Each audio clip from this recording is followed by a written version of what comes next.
తెలంగాణ తల్లిని తెలంగాణ వచ్చిన తర్వాత పెట్టినది కాదు విగ్రహం. తెలంగాణ రాష్ట్రం రాకముందు 2006లో మొట్టమొదటిసారిగా తెలంగాణ భవన్లో పెట్టినది. 2006లో ఎందుకు పెట్టినాము? అప్పుడు తెలుగు తల్లికి మాత్రమే ఉండేది ఆ సెక్రటరేట్ ముంగట. అరే ఈ తల్లి కాదు కదా. ఇప్పుడు భాషా ప్రయుక్త రాష్ట్రాల పేరిట భారతదేశంలో ఉన్నటువంటి ప్రాంతాలను విభజించారు. దేశానికి స్వతంత్రం వచ్చిన భాషా ప్రయుక్త రాష్ట్రాలు అన్నారు. అందుకనే గుజరాత్ మాట్లాడేటోళ్ళని గుజరాత్, తమిళ మాట్లాడేవాడు తమిళము, కన్నడ మాట్లాడేటోడు కన్నడ, ఒరిస్సా మాట్లాడేటోడు ఒరిస్సా, బెంగాల్ బాంగ్లా. కానీ ఇక్కడ మాత్రం మరి తెలుగు రాష్ట్రం అని ఉండాలి కదా. మరి ఏముండేది? ఆంధ్రప్రదేశ్ అని వచ్చింది. చూసినవా ఫిట్టింగు? ఇక్కడ మరి అన్ని భాష ప్రయుక్త రాష్ట్రాలు అంటే తెలుగు రాష్ట్రమనే పెట్టాలి కదా దీని పేరు మీద. మరి ఆంధ్రప్రదేశ్ ఎట్లయింది?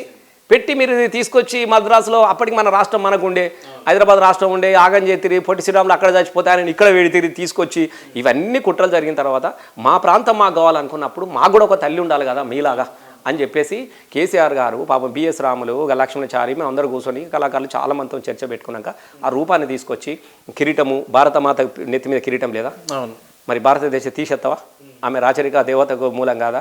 ఇప్పుడు తెలుగు తల్లి నెత్తి మీద కిరీటం లేదా? తెలుగు తల్లి నెత్తి కిరీటం ఉంది కదా మీ చంద్రబాబుకి అత్యంత ఆత్మీయమైనటువంటి తెలుగు తల్లి నెత్తి మీద కిరీటం లేదా? కర్ణాటక మీద ఎవరైనా పెట్టుకుంటారే. తెలంగాణ ఒక రాష్ట్ర తల్లిని దేవతలో చూసుకుంటారు కాబట్టి అందులో కూడా ఒక మంచి తెలంగాణ తల్లి అని అంటే ఒక దేవతలాగా కనబడాలన్న ఉద్దేశంతో పెట్టి అందబెట్టి దానికి కోహినూరు వజ్రం ఉంటుంది, పైన కోహినూరు వజ్రం ఉంటుంది, మంచి నగలు నట్రాలు. ఇప్పుడు ఈమెకి వేయలేదా మరి గెంటీలు? ఈమె కూడా చీర పెట్టుకున్నాడు. ఆమె మరి ఆ పటేలమ్మ లాగా ఉన్నది, దొరసాలాగా పటేలమ్మ లాగా ఉన్నది. ఈమె కూడా మంచిగా ఇట్లా శ్రామిక తెలంగాణ శక్తిని పెట్టిన బాగు ఇట్లా సింగులు ఇట్లా మంచిగా ఉరవోసుకుని. నిజమైన తెలంగాణ మహిళలు ఎట్లుంటారో ఆ సూచిక కనిపిస్తుంది. ఇంకొకటి మహిళలు ఇప్పుడు తెలంగాణ తల్లి దేవతలో ఉండరా? నేను ఒకటే అడుగుతున్నా. అది తప్పు ముచ్చట, అది అరాచకము. ఏదో అధికారం ఉందని చేసుడే తప్ప బతుకమ్మని తీసేతివి, బతుకు లేకుండా చేతివి. బతుకమ్మ అనేదే ప్రపంచంలో ఇంత గొప్ప పండుగ. ప్రపంచంలో పూలను ఆరాధించే ఏకైక రాష్ట్రము, పూలను దేవతలుగా కొలిచే ఏకైక రాష్ట్రం తెలంగాణ రాష్ట్రం. బతుకమ్మ ప్రతీక. బతుకమ్మ అనేది ప్రతీక.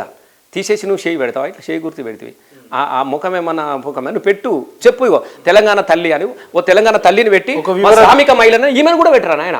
మేమేమంటే ఈమెను కూడా పక్కకు పెట్టు. ఇగో ఈమె తెలంగాణ తల్లి రూపం, మా శ్రామిక మహిళ, ఈమె కూడా దండాలు. ఇగో తెలంగాణ తల్లి, ఆమె కూడా దండాలు. ఆమె పక్కపోని ఈమెను పెట్టుకో. కానీ తీసేసి గిదే అని చెప్పేసి అందరు చూసినంతా నవ్వుకుంటా ఉన్నారు. ఇంకా గట్లనే ఉండాలా? నగలు నట్రాలు ఉండద్దా? తెలంగాణ తల్లి ఒక నిండైన స్వరూపము, చాలా అద్భుతమైనటువంటి. ఇప్పుడు మాతృదేవో భావ అన్నారు, తల్లి దేవతతో సమానం అని చెప్పినప్పుడు తెలంగాణ తల్లిని దేవతలో చూస్తే నువ్వు దాన్ని కూడా తట్టుకోలేక దానికి పెద్ద రాధాంతము ఇకనే మొగోని ఎన్నడచ్చినా నువ్వు రాకముందు 2006లో పెట్టుకున్నాం మేము. తెలంగాణ తల్లిని పెట్టిన ఇలా గద్దెలు గులగొడితే కొట్లాడి ఊర్లలో పెట్టుకున్నారు ఇట్లాంటి తెలంగాణ తల్లి రూపాన్ని. ఇవాళ మారుస్తా, నేను ఇది చేస్తా అది చేస్తా అని చెప్పేసి 4 రోజుల ముచ్చట. అధికారం ఉంది, ఎవడన్నా ఉత్తగత్తుండా? బస్సులు పెడుతున్నారు, మహిళలు బెదిరిస్తుండ్రు, తీసుకొచ్చి ఏ దానికైనా కాంగ్రెస్ సభ గదే మహిళా సంఘాలు, ఏ సభ జరిగిన గదే మహిళా సంఘాలు. ఇక బస్సులు పెట్టాలి, ఎక్కించుకురావాలి, ఇక్కడ కూర్చుని పెట్టాలి. పాపం మహిళల్ని తెలంగాణలో రాబోయే రోజుల్లో మహిళల్ని కోటీశ్వరులుగా చేయడమే వాళ్ళ ధ్యేయం అంట. ఏడికే చేస్తాడు? కోటి అట ఇస్తానే అయ్యా నువ్వు. కోటి తర్వాత నువ్వు భలే చెప్తావు. 4 రోజుల తర్వాత బస్సులు బంద్ అవుతున్నాయి, మనకి పైసలు కడతలేదు, టైర్లు అమ్ముకునే పరిస్థితి వచ్చింది.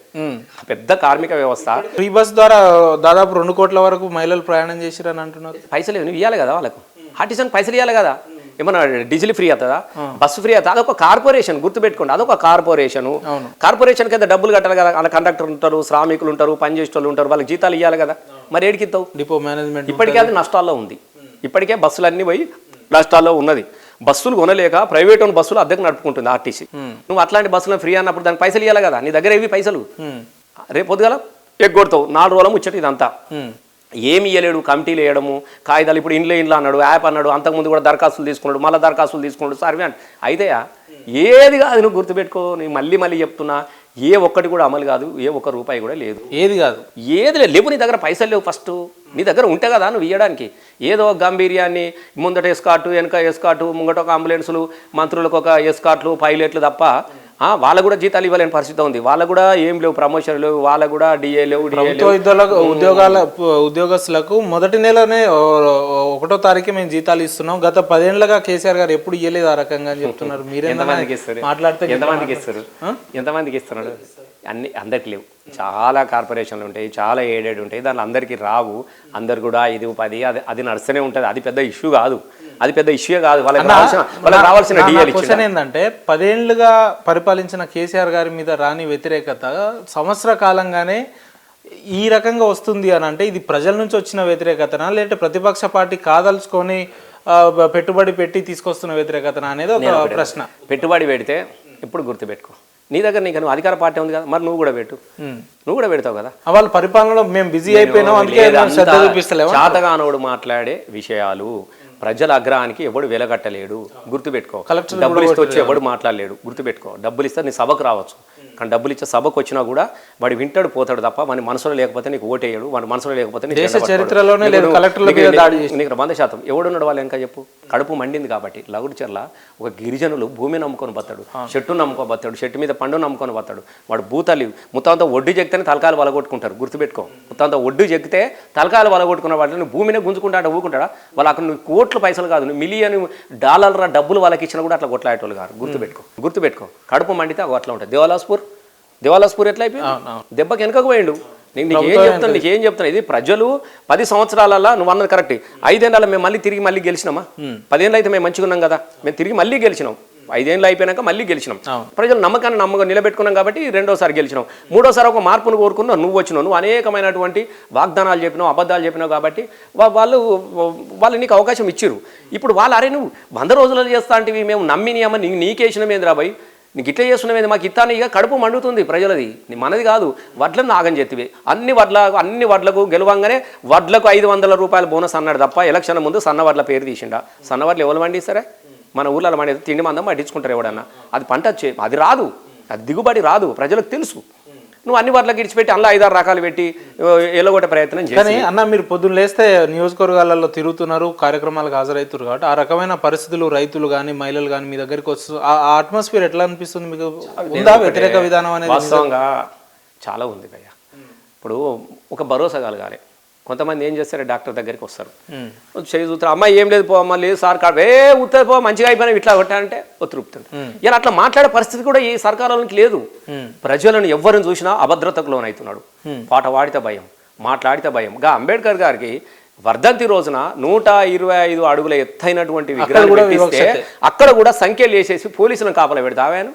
ఇలా పొద్దుగా లేస్తే పిల్లలు ఎవరన్నా అరే అంబేద్కర్ చూడడానికి అక్కడికి వస్తే ముఖ్యమంత్రి గారు ఎందుకు దండేనియలే మామూలు పొద్దుగా లేవగానే పోలీసులను పెట్టిండి. ముఖ్యమంత్రి గారు ఇవాళ నేను చెప్తున్నా కదా, జనాలకు ఎట్లా పోతాడు? పోలీసులను పెట్టి ఆయన అనుకున్న వాళ్ళని తీసుకొస్తున్నాడు.